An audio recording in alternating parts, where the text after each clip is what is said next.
السلام علیکم ورحمۃ اللہ وبرکاتہ۔ بسم اللہ الرحمن الرحیم۔ آج ہم کمانڈ نمبر 6 کو ڈسکس کریں گے۔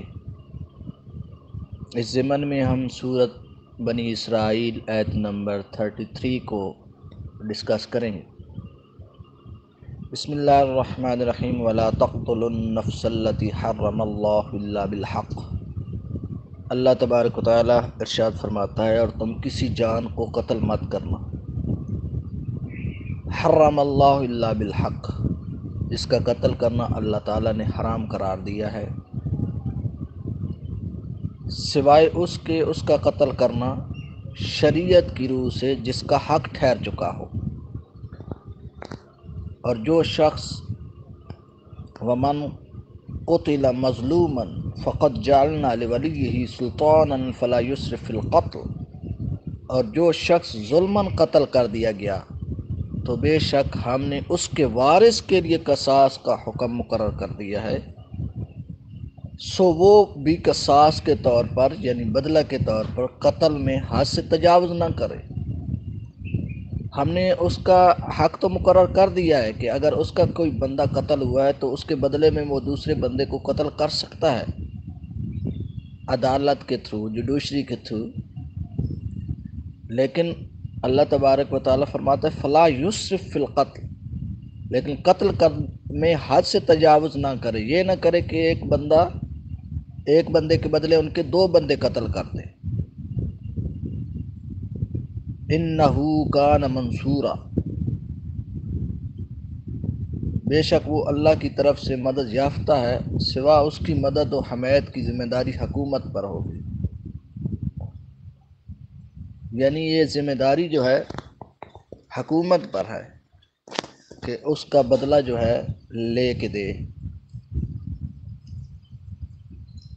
سورہ نمبر 5 آیت نمبر 32 میں اللہ تبارک و تعالیٰ فرماتا ہے من قتل نفسا بغیر نفس او فساد فی الارض، جس نے جان بوجھ کر ایک بندے کو قتل کر دیا، جس نے کسی شخص کو بغیر قصاص کے یا زمین میں فساد پھیلانے یا خون ریزی اور ڈاکہ زنی وغیرہ کی سزا کے بغیر، ان وجوہات کے بغیر نہ حق قتل کر دیا، تو گویا اس نے معاشرے کے تمام لوگوں کو قتل کر ڈالا۔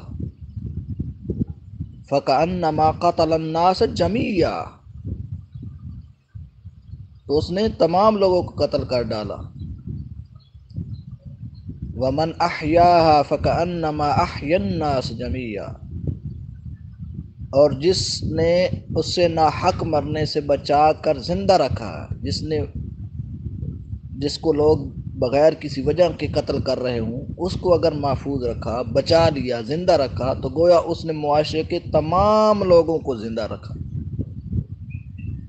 جس وجہ سے بھی انسان نے دوسرے انسان کی جان کی حفاظت کی، اس کو بچایا، تو اللہ تبارک و تعالیٰ فرماتا ہے اس نے گویا کہ تمام انسانوں کو قتل ہونے سے محفوظ کر لیا۔